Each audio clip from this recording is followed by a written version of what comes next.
With the case now a potential homicide, detectives begin their hunt for answers. They start digging, and what they find is insane. The deceased man, Jamie Weathers, wasn't attacked once, he was attacked twice in the same day. The first assault was caught on video. A guy gets out of a car, walks up, and just clocks Jamie in the face. Jamie spins, crashes face first onto the pavement. The perp just walks away. Jamie can then be seen getting back up. The medical examiner says that this first assault wasn't the cause of Jamie's death. It was hours later, when Jamie had come back to the same area, that the fatal assault occurred. Surveillance footage shows this one too. Now it's two guys attacking Jamie, and this time Jamie doesn't get back up. Witnesses supported the surveillance footage. They told the police that they saw two young guys, regulars at a nearby homeless shelter, jump Jamie. One of them swings a skateboard into Jamie's head. The other starts kicking Jamie when he's down. This elderly man was beaten in the street like it was some sort of twisted game of human piñata. The witness statements helped detectives ID one of the suspects, Quentin Trindale. No previous felonies, no previous assaults, no record, nothing until now. So what pushed him to do this, and why Jamie, and why like that? We're about to find out. Let's hear what Quentin has to say for himself. When you start to pump the Word of God into your mind, it starts to push away the things that are already occupying that space. It comes into your mind, and by the power of the Holy Spirit, it moves. I don't care about myself, good. I just worry about my girlfriend. I want to be able to keep her good. Well, see there, I'll get you some tissues. And you drink, water. Dry soda, come on. Thank you. I will say, thank you, we'll talk to you, but honesty usually goes a long ways, but it's between you and him. I'm going to shut the door here, but you are behind this recorded, I'm sure you can imagine. I could find tissues, I had some napkins. I'm not sure Peter, just thinking so long. Any questions, Mason, for me? Anything else to get you? No. Rob? Thank you. All right, man. Any questions, just holler or something. I'll be right here. Are you guys going to come, like, talk to me or something? Or? I'm sorry, the executive's talking to someone else right now. He's in this other room over here. Okay. I can't leave that guy's name. I shouldn't know it because we just arrested him. I'm involved in the same case, right? So, okay. Okay, it should only be. He's been there about a half hour, so it should be soonish. Yeah. Thank you. We're in. Thank you. Hi there. You grab one more chair. Your cue? Okay. Quentin's your name? I'm Detective Presto with the police department. Hey. You okay with everything here? Yeah. Okay. You got something to drink? Yeah. Okay. Well, obviously, we're in the police station here, so this room is recorded on video on that, just to make sure you're aware of that. And we've got some things going on that... Oh, is it disregard? Is it going? See. Okay. So they're live? Okay. So yeah. It is recording and that kind of stuff. So there are some things that are going on I'd like to talk to you about. Because of the fact you're brought here in a police car, I'm required to read your rights to you. Just, you know, part of policy and that kind of stuff.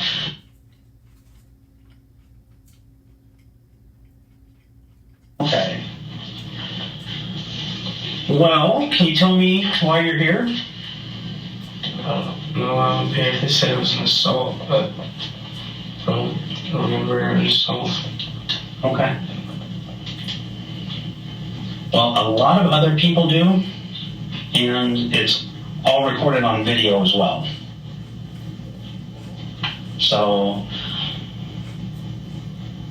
we've got a couple hurdles to overcome here. How can we help you remember? Because you seem like a pretty calm, reasonable person.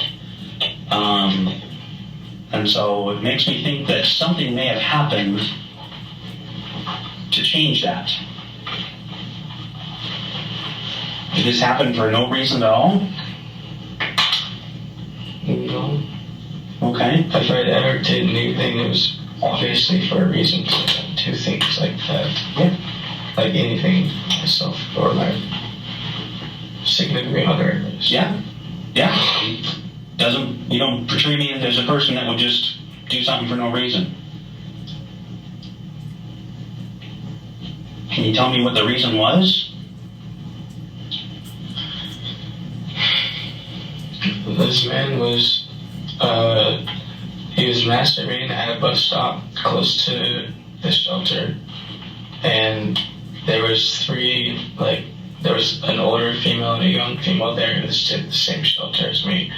And they told me that he was doing that. And then, I seen him in front of Jax, and Justin was next to him. And how do you know it was him? Because everybody told me it was him. The two young females who were there told me it was him. Justin told me it was him. And then... Did Justin see him? Yeah. You saw him masturbating? He said he did. He said he did, okay. And the other two females pointed him out specifically, saying... Specifically. Okay. And then I started talking to him, and he said he was going to stab my girl. And my girl was standing right next to me.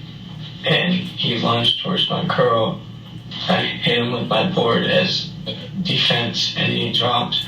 And as soon as he dropped, he just got knocked out. He wasn't bleeding. There was nothing. He just dropped because he was already high. Like, you could tell he had just done Mexies or something. He was high as fuck. Okay.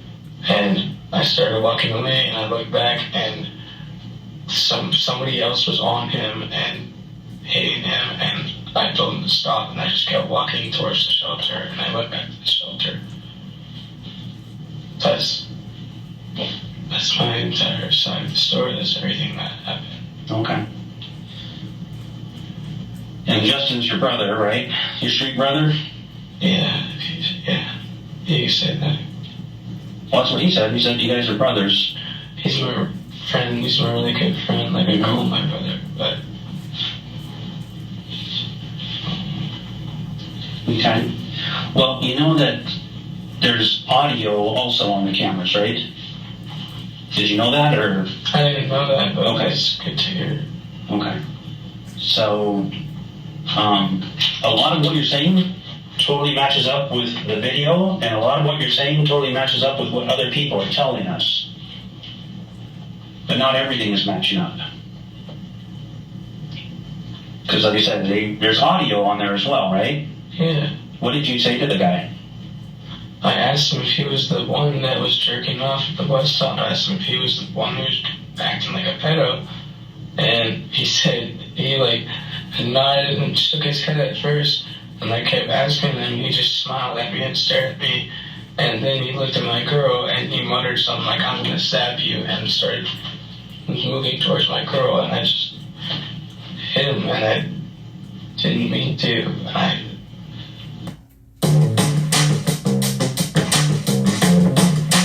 President Trump is standing by his attorney general, even as MAGA loyalists call for Pam Bondi to be ousted over her handling of the Epstein files. Do you think she really gets MAGA? I don't think so. She wouldn't have behaved this way if she did. I'm Daily Wire executive editor John Bickley with Georgia Howe. It's Monday, July 14th, and this is Morning Wire.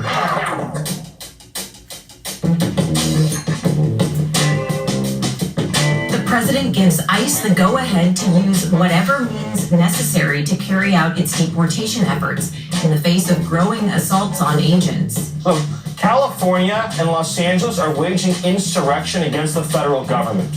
They are protecting those who traffic in the suffering of children. And California escalates its battle with the Trump administration on several fronts. She's very clearly drawing a line and saying, these are not my people. My people are the folks who are here illegally. Thanks for waking up with Morning Wire. Stay tuned. We have the news you need to know. Hey guys, guys, producer Brandon here. Going online without ExpressVPN is like putting all your passwords and credit card numbers on a huge billboard for the whole world to see. Public Wi-Fi is a hacker's playground. Every time you connect to the cafe, hotel, or airport, your passwords, banking details, and personal info are completely exposed to anyone else on that network. Hackers regularly sell personal data for hundreds or even $1,000 per person on the dark web. ExpressVPN, however, stops hackers from stealing your data. Fucking shit, not it, yeah. Okay. Did he have anything in his hands? No. Maybe it looked like he was reaching towards. I didn't know. But it's just been attacked on the street. Me and my female have been attacked on the street before by a random fucking trigger. Mm-hmm. But he didn't look like he had anything in his hands. But he looked like he was going to reach for something. He looked like he was going to reach for something? He was reaching towards his pants. Okay. And he was just walking towards her like he was going to do something. Do you think the video shows that? It should show that. But do you think it does? Yeah. You think it does? I think it shows him looking towards my girl and then looking towards your girl? Turning towards her and starting to move towards her, and then I hit him before. Where was she at the time? Next to me. Next to you? Okay. And I told her to start walking. Okay. Well, on the audio, it can hear you calling him a pedophile. Is that what you were calling him? Yeah. Okay. Why were you calling him a pedophile? Because he had been jerking off in front of young girls. I didn't know how old the girls were. I seen a younger one, I seen an older one. I know the older one was definitely over 18. Mm-hmm. But I don't know how old the other one was. And did both of these girls stay at the shelter there that you stay at? Yeah. Okay. What's the requirements to get into that shelter? Do you have to be a certain age? Yeah, you can't be older than 24. Can't be older than 24? Yeah. Can you be younger than 18 to go in there? Do they allow juveniles in there with adults? I don't know. I don't think so. Okay. Who are these two girls? I don't know their names. I just know that they stay there. I just seen them. And how would you describe the older one? Darker. I don't know, a little bit older, like 20s, maybe early 20s. What was she wearing? A skirt, I don't remember. Do you remember her shoes? No. No, they were pretty distinct. Were they white? They were pretty distinct. I don't remember her shoes. I'm gonna tell you, I literally drank a beer before that happened. I wasn't even drunk, I was just buzzed, but I was tired too because every time I get back to Yaz, I'm exhausted, and then they wake us up at 6 in the morning again, and I just continue to be exhausted. Okay. What are you so exhausted from? Just trying to find a job. Like, I'm out every day and I'm going and applying to places, and I didn't have a phone for the biggest while, and I didn't have my social security card. I just got that, and I just got a free phone from the state. So I've been trying to apply at places and then chilling at the park and just trying to sleep. I literally just sleep at the park, and then I never get sleep because trauma just always ends up happening with other people I don't even fucking have anything to do with. Like, okay. So these two girls, they pointed him out, said he's the one that was masturbating at the bus stop. Do you know where the bus stop was that he was doing this at? Yeah, it was the one, that you take the first bus, down, like, right down the street from Jennings, that you take downtown. What side of the street was it on? Which way are we facing? Do you know north and south and east and west? No, it's on the same side of the street as Jack's. And each side of the street because Jack's. So yeah, it's just down. So you don't have to just walk on the sidewalk and get right to it. And is it the very first one you come to? Kind of right on the corner? Yeah. Okay. Okay. I suppose. I just went off on what I was told. Okay.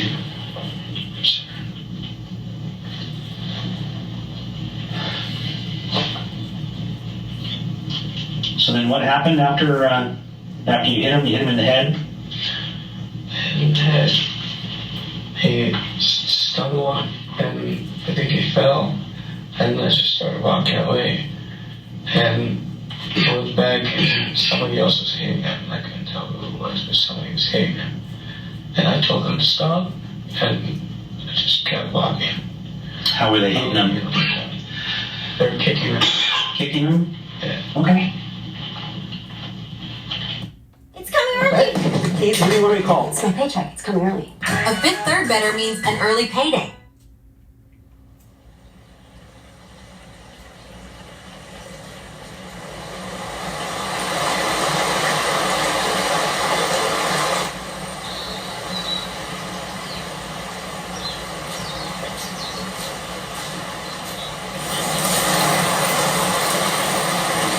Estoy segura de que me acordaré de los paseos, de las conversaciones con Javier.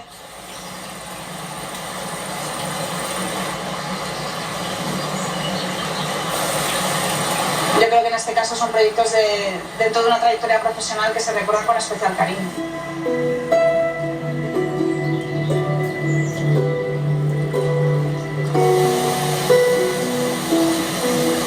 Para mí fue muy natural en esta primera edición de los cuadernos pensar en la figura de Javier. En primer lugar, porque posiblemente de aquellos autores que han recibido el Premio Nacional de Fotografía es el que mayor relación tiene, y una relación profunda, honesta y muy desarrollada, muy experimentada con el entorno natural.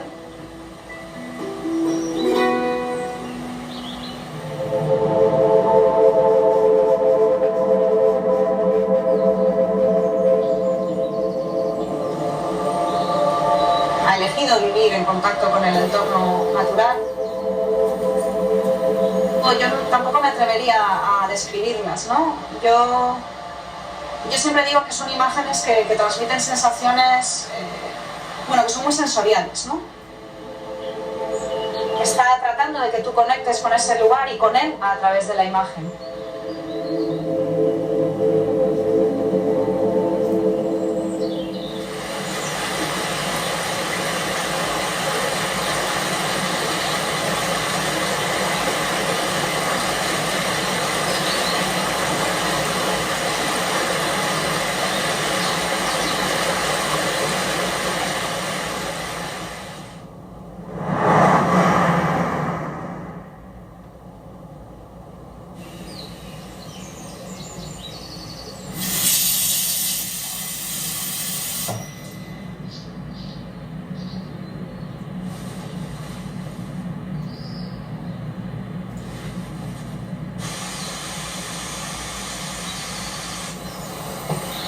Un lugar tiene que ver con el lugar al que pertenezco, este no es mi lugar, este no es el lugar que me corresponde, tiene una implicación más emocional y más simbólica, ¿no? Hay muchas maneras de sentir cuál es el lugar de uno, si es que lo encuentran, hay muchas, la mía ha sido esta.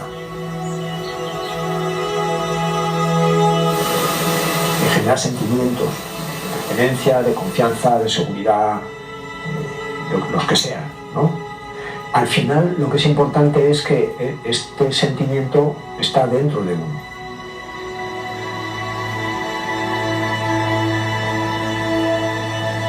El Valle de Benasque en concreto es el lugar donde quiero estar.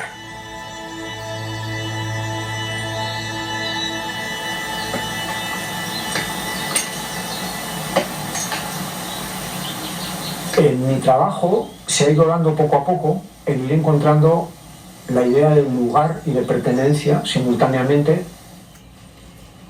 Entonces, el hecho de trabajar con gran formato y trabajar en analógico, pues el resultado es muy orgánico. Tiene una plasticidad muy particular y muy orgánica.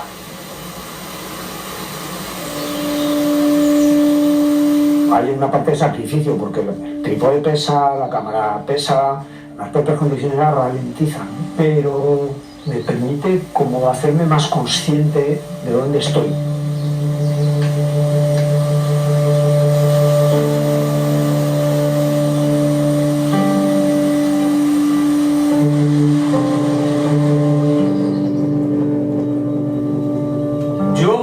escucho la palabra lugar, lo que se me viene a la cabeza es qué pensaba nuestro rey fundador, qué pensaba Felipe V de este lugar.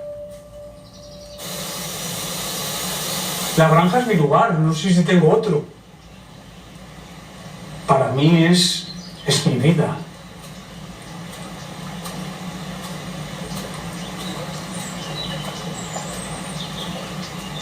Yo nazco en casa, nazco en la granja.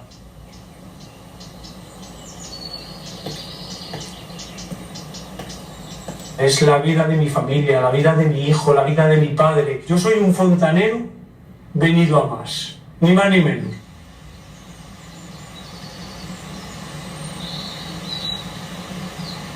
La realidad es que soy licenciado en Historia y en Patrimonio Nacional soy el que lleva todo el sistema hidráulico de las fuentes.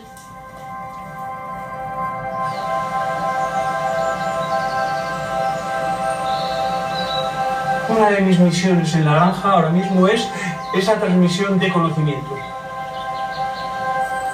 Cuando paseo por los bosques de la granja o paseo por una calle, hay días que me acuerdo de los que nos han precedido, ¿no? De esas generaciones durante 3 siglos, 300 años, que lo que estamos haciendo es intentar dejar todo este sistema hidráulico tan bien como yo le he recibido.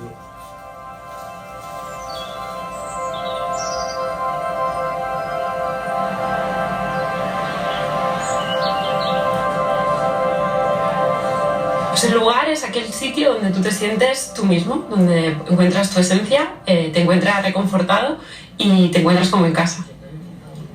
Evidentemente Acción es uno de los lugares en mi vida, porque dedico muchas horas al trabajo y porque además es un trabajo que tiene un reflejo claro en la actividad de la sociedad, ¿no? Entonces muchas veces ellos me preguntan, mamá, ¿tú qué haces? ¿No? O ellos dicen, pues es que mi mamá limpia agua. Y yo prefiero pues indicarles que mamá lo que hace es intentar ayudar a que todo el mundo tenga aguas en sus casas, ¿no? Independientemente de cuál sea su lugar en el mundo y que sea agua demasiado de calidad.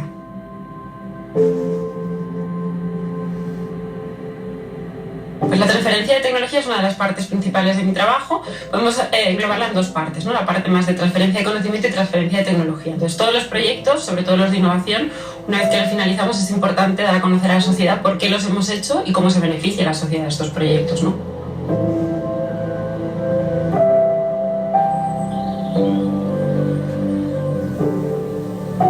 Lo que define mi persona es que soy una persona súper entusiasta. Siempre pongo el 100% en todas las actividades que haga, sean personales como profesionales.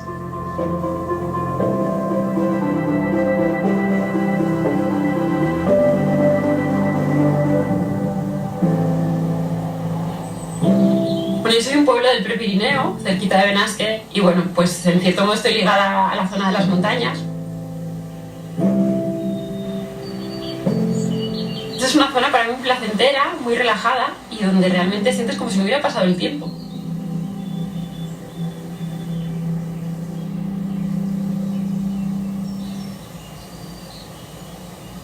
Para mí el bosque tiene algo misterioso. El bosque no lo dominas de un vistazo, nunca. El bosque esconde muchos rincones, muchos tesoros, muchas sorpresas y eso me gusta.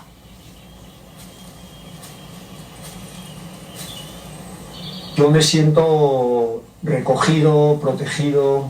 He ido encontrando como una especie de sentido de pertenencia, muy íntimo. Eso tiene mucho que ver con el hecho de que haya decidido con mi mujer, hayamos decidido fijar aquí nuestra residencia, ¿no?